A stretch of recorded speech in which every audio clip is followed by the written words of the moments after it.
Assalamualaikum warahmatullahi wabarakatuh. Saya akan membuat tugas video belajar di luar kelas hari kedua.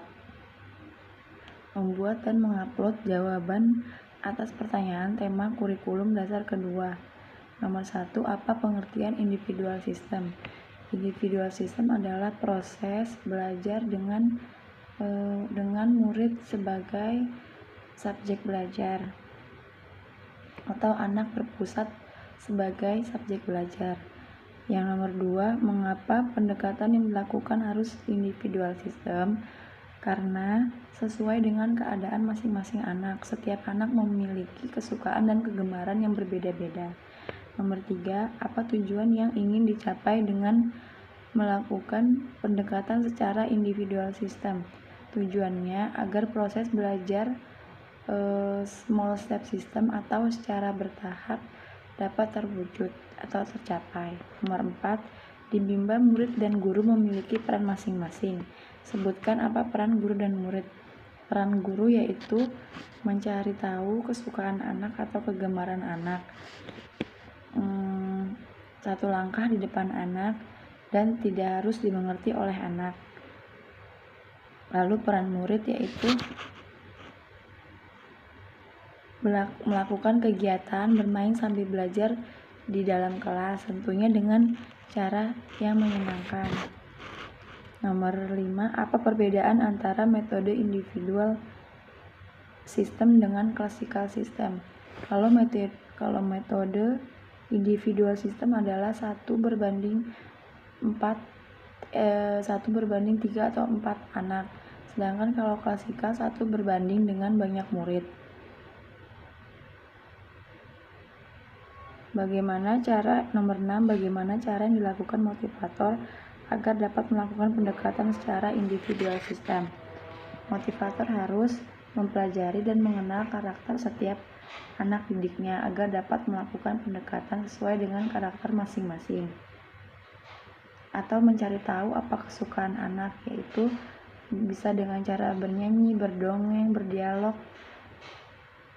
atau bercerita, menggunakan buku gambar, ataupun berdialog umum. Nomor 7, apa dampak yang akan terjadi bila pendekatan dilakukan secara individual system? Proses belajar secara bertahap atau small step system dapat tercapai sesuai dengan kemampuan anak. Nomor 8, apa dampak yang akan terjadi bila pendekatan dilakukan secara classical system? Kemampuan anak berbeda-beda, anak tidak bisa fokus karena guru banyak memegang murid atau 1:banyak anak.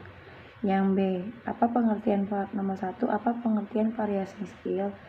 Variation skill adalah kemampuan yang harus dimiliki setiap motivator dalam memvariasikan antara aspek belajar dengan kegiatan belajar. Mengapa kegiatan belajar harus divariasikan? Supaya anak tidak cepat merasa bosan dan menganggap bahwa belajar itu menyenangkan. Apa tujuan yang ingin dicapai dengan memvariasikan kegiatan belajar?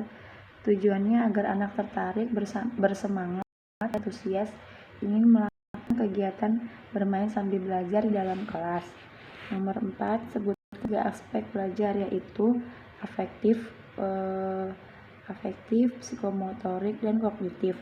Nomor 5, kegiatan apa yang termasuk aspek kognitif? Kegiatan membaca dan berhitung. Nomor 6, kegiatan apa yang termasuk afektif? Kegiatan bernyanyi, berdialog, berdongeng, dan bercerita. Kegiatan apa yang termasuk aspek psikomotorik? Motorik kasar, menangkap, melempar, atau berlari. Kalau motorik halusnya yaitu mewarnai, menulis, atau menarik garis. Bagaimana cara motivator memvariasikan kegiatan belajar dengan aspek belajar? Dengan cara menggunakan teori bandul. Jawablah pertanyaan mengenai teori dasar dalam psikologi pendidikan berikut ini. Nomor 1, apa yang dimaksud dengan the law of effect atau hukum akibat? The law of effect adalah ketika kita melakukan sesuatu kegiatan yang menyenangkan, maka akibatnya akan diulang. Contoh, ketika motivator membimbing anak dengan cara yang menyenangkan, maka anak senang mengulang kembali kegiatan bermain sambil belajarnya. Nomor 2, apa yang dimaksud dengan the law of exercise atau hukum latihan? The law of exercise adalah kegiatan yang terus diulang maka akan berdampak mampu, sehingga saat seseorang selalu mengulang-ulang kegiatannya, maka yang terjadi adalah semakin diulang semakin mampu. The law of readiness, apa yang dimaksud dengan the law of readiness atau hukum kesiapan? The law of readiness adalah ketika seseorang semakin mampu atau semakin terampil, maka dia akan semakin siap dan prosesnya akan semakin menyenangkan. Dampaknya, anak akan menumbuhkan minat belajar secara kuadrat. Terima kasih. Wassalamualaikum warahmatullahi wabarakatuh.